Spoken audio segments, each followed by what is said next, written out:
2010ರಲ್ಲಿ electronic ಮೀಡಿಯಾಕ್ಕೆ ಬಂದೆ. ಸುವರ್ಣ news, ಇವಾಗ TV9 ಅಲ್ಲಿ ಕೆಲಸ ಮಾಡ್ತಿದ್ದೀನಿ.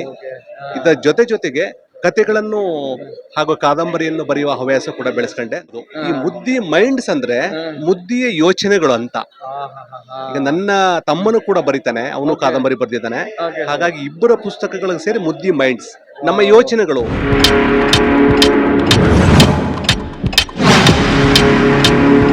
ಬನ್ನಿ ಈಗ ಹಾಗೆ ನಮ್ಮ ತುಮಕೂರಿನ ಪುಸ್ತಕದ ಸಂತೆಯಲ್ಲಿ ಹಿಂಗೆ ಹೋಗೋಣ.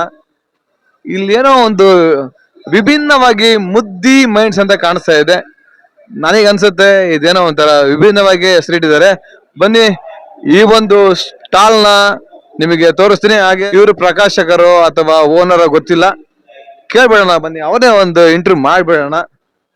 ಸರ್ ನಮಸ್ತೆ. ನಮಸ್ತೆ ಸರ್, ನಿಮ್ಮ ಹೆಸರು? ರವೀಂದ್ರ ಮುದ್ದಿ ಅಂತ.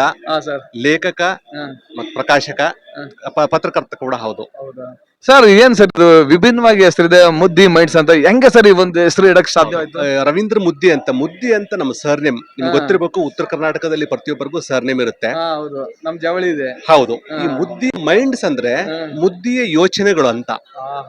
ಈಗ ನನ್ನ ತಮ್ಮನು ಕೂಡ ಬರೀತಾನೆ, ಅವನು ಕಾದಂಬರಿ ಬರೆದಿದ್ದಾನೆ. ಹಾಗಾಗಿ ಇಬ್ಬರ ಪುಸ್ತಕಗಳಿಗೆ ಸೇರಿ ಮುದ್ದಿ ಮೈಂಡ್ಸ್, ನಮ್ಮ ಯೋಚನೆಗಳು, ಯಾವ ಯೋಚನೆಯ ಕಂಟೆಂಟ್ ನಾವು ಪುಸ್ತಕ ಬರಿತೇವಿ ಅನ್ನೋದ್ರ ಬಗ್ಗೆ. ಹಾಗಾಗಿ ಮುದ್ದಿ ಮೈಂಡ್ಸ್ ಅಂತ. ನಿಮ್ ಹಾಗೇನೆ ತುಂಬಾ ಜನ ಇಷ್ಟಪಟ್ರು. ಹೌದಾ ಸರ್? ಸರ್, ಈ ಒಂದು ಪುಸ್ತಕ ಬರೆಯೋ ಹವ್ಯಾಸನ ಹೇಗೆ ರೂಪಿಸ್ಕೊಂಡ್ರಿ? ಸರ್, ನಾನು ಮೊದಲಿಗಿಂತನೂ ಬರವಣಿಗೆ ಅಂದ್ರೆ ತುಂಬಾ ಇಷ್ಟ. ನಾವು ಓದಿದ್ದು ಪತ್ರಿಕೋದ್ಯಮ ಓದ್ತಿರುವಾಗಲೇ 286 ಆರ್ಟಿಕಲ್ ಪಬ್ಲಿಷ್ ಆಗಿದ್ದು ಬೇರೆ ಬೇರೆ ದಿನಪತ್ರಿಕೆಗಳಲ್ಲಿ.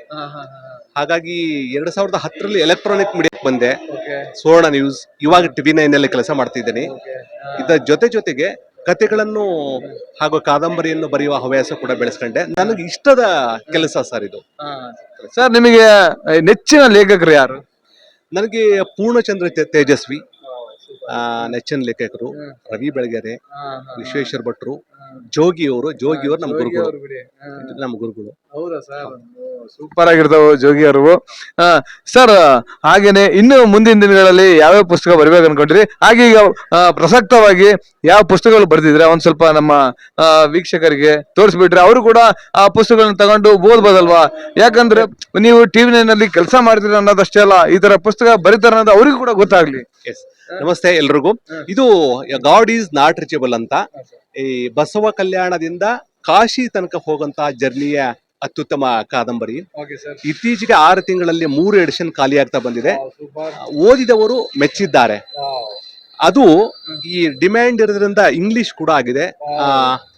ಕನ್ನಡದ ಪ್ರಸಿದ್ಧ ಲೇಖಕಿ ಪ್ರತಿಭಾ ನಂದಕುಮಾರ್ ಅವರು ಟ್ರಾನ್ಸ್ಲೇಟ್ ಮಾಡಿದ್ದಾರೆ god is not reachable, but every step god reachable. ಇನ್ನು ವರದಾ ತೀರದ ಕಥೆಗಳಂತ, ಇದು 2024ರಲ್ಲಿ ವೀರಲೋಕದವರು ಉತ್ತರ ಪರ್ವ ಅಂತ ಒಂದು ಯೋಜನೆ ಮಾಡಿದ್ರು. 150ಕ್ಕಿಂತ ಹೆಚ್ಚು ಕೃತಿಗಳು ಬಂದಿದ್ವು. ಅದರಲ್ಲಿ ಟಾಪ್ 10 ಅಲ್ಲಿ ಕೂಡ ಇದು ಸೆಲೆಕ್ಟ್ ಆಗಿತ್ತು. ವರದಾ ತೀರದ ಕಥೆಗಳು, ವೀರಲೋಕ ಪ್ರಕಟಣೆದು. ಇನ್ನಿದು ಸಿಗ್ನಲ್ ಜಂಪ್, ಅವ್ವ ಪುಸ್ತಕಾಲಯದ ಅನಂತ್ ಕುಣಗಲ್ ಯುವ ಬರಹಗಾರ ಅವರು ಇದನ್ನ ಪ್ರಕಟಿಸಿದ್ದು. 10 ಕಥೆಗಳ ವಿಭಿನ್ನ ಕಥೆಗಳು. ವಿಶೇಷವಾಗಿ ಪತ್ರಕರ್ತನಾಗಿದ್ದರಿಂದ ಇದರ 10 ಕಥೆಗಳಲ್ಲಿ ಒಂದೊಂದು ಕಥೆಯನ್ನು ಒಬ್ಬೊಬ್ಬ ಡೈರೆಕ್ಟರ್, ಒಬ್ಬೊಬ್ಬ ಲೇಖಕ ಓದ್ಕೊಂಡು ಅದರಲ್ಲೇ ಪ್ರಕಟ ಆಗಿದೆ. 3 ನೈಜ ಕಥೆಗಳು. ಪತ್ರಕರ್ತನಾಗಿ ನಾನು ಕಂಡುಕೊಂಡ ಸಮಾಜದಲ್ಲಿ ಅಲ್ಲಲ್ಲಿ ಕಂಡುಕೊಂಡ ಅಂಶಗಳನ್ನೇ ಕಥೆಯನ್ನಾಗಿ ಮಾಡಿದ್ದೇನೆ. ಇದು ಕೂಡ ಜನರ ಓದುಗರ ಮನಸ್ಸನ್ನು ಗೆದ್ದಿದೆ ಅಂತ ಅನ್ಕೊಳ್ತೀನಿ. ನಂದೇನಂದ್ರೆ ಓದುಗರಿಗೆ ಹೆಚ್ಚೆಚ್ಚು ಪುಸ್ತಕಗಳು ತಲುಪಬೇಕು. ಹಾಗಂದಾಗ ಮಾತ್ರ ನಾನು ಏನು ಬರಿತಾ ಇದ್ದೀನಿ ಸರಿನೋ ತಪ್ಪು ಅನ್ನೋದ್ರ ಬಗ್ಗೆ ನಂಗೆ ಗೊತ್ತಾಗುತ್ತೆ. ಇದು ಮಾತ್ರ ನೀವು ಹೇಳಿದ್ರಲ್ಲ, ಇದು ಮಾತ್ರ ಸತ್ಯವಾದ ಮಾತು. ನಿಜವಾಗ್ಲೂ ನಿಮ್ಮ ಈ ಒಂದು ಬರವಣಿಗೆ ಹೀಗೆ ನೀವು ಮುಂದುವರ್ಸ್ಕೊಂಡು ಹೋಗಿ, ಹಾಗೇನೆ TV9 ಅಲ್ಲೂ ಕೆಲಸ ಹೀಗೆ ಮಾಡ್ಕೊಂಡು ಹೋಗಿ.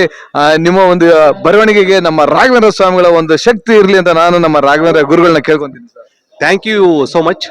ನಿಮ್ಮ ಪುಸ್ತಕ ಪ್ರೀತಿಗೆ ನಿಮ್ಮಿಂದ ನೂರಾರು ಜನರಿಗೆ ತಲುಪಲಿ, ಓದುಗರಿಗೆ ತಲುಪಲಿ. ತುಂಬಾ ಧನ್ಯವಾದ.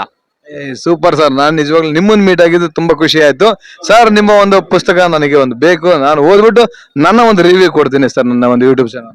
Thank you so much. Thank you.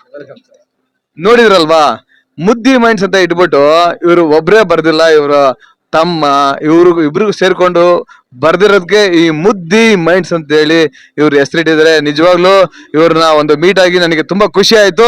ಇವರ ಪುಸ್ತಕಗಳನ್ನ ನೀವು ಕೂಡ ತಗೊಂಡು ಓದಿ, ಹಾಗೆ ರಿವ್ಯೂ ಬರ್ದ್ಬಿಡಿ. ಯಾಕಂದ್ರೆ ನಿಮ್ಮ ಒಂದು ರಿವ್ಯೂ ಕೂಡ ಅವರು ಇನ್ನೊಂದು ಪುಸ್ತಕ ಬರೆಯೋದಕ್ಕೆ ಸಹಕಾರಿ ಆಗುತ್ತೆ ಅಂತ ನಾನು ಈ ಒಂದು ಸಂದರ್ಭದಲ್ಲಿ ಹೇಳೋದಕ್ಕೆ ಇಷ್ಟಪಡ್ತೀನಿ. ನೋಡಿ, ಎಲ್ರು ಅನ್ನದಾನ ಮಾಡ್ತಾರೆ, ಆಮೇಲೆ ಹಣ ಕೂಡ ಕೊಡ್ತಾರೆ. ಆದ್ರೆ ಅವೆಲ್ಲಕ್ಕಿಂತ ಮುಖ್ಯವಾಗಿ ಈ ಪುಸ್ತಕ ದಾನ ಅಂದ್ರೆ ನಾವು ಏನ್ ಬೇಕಾದ್ರೂ ಕದಿಬಹುದು, ಆದ್ರೆ ಈ ಒಂದು ವಿದ್ಯೆನ ಯಾರ ಕೈಯಿಂದಲೂ ಕದಿಯಕ್ಕಾಗಲ್ಲ ಅಂತ ಹೇಳ್ತಾರೆ. ಈಗ ನಮಗೆ ಈ 4 ಬುಕ್ ಕೊಟ್ಬಿಟ್ಟು ನಮಗೆ ಪುಸ್ತಕ ದಾನ ಮಾಡಿದ್ದಾರೆ. ಸರ್, ನಿಮಗೆ ನಿಜವಾಗ್ಲೂ ಹೃತ್ಪೂರ್ವಕ ಧನ್ಯವಾದಗಳು sir. Thank you so welcome sir. ಇದೇ ರೀತಿ ನಿಮ್ಮ ಒಂದು ಪುಸ್ತಕದ ಅಂಗಡಿ ಇನ್ನೂ ಎತ್ತರಕ್ಕೆ ಬೆಳೀಲಿ. ಹೀಗೆ ಇನ್ನೂ ನೀವು ಹಲವಾರು ಕೃತಿಗಳನ್ನ ಬರೆಯಂಗಾಗ್ಲಿ ಅಂತ ನಾನು ಕೇಳ್ಕೊಂತೀನಿ ಸರ್. Thank you. ತುಂಬಾ ಧನ್ಯವಾದಗಳು. ನಿಮ್ಮ ಪುಸ್ತಕ ಪ್ರೀತಿಗೆ ಧನ್ಯವಾದಗಳು. ಧನ್ಯವಾದ. Thank you sir.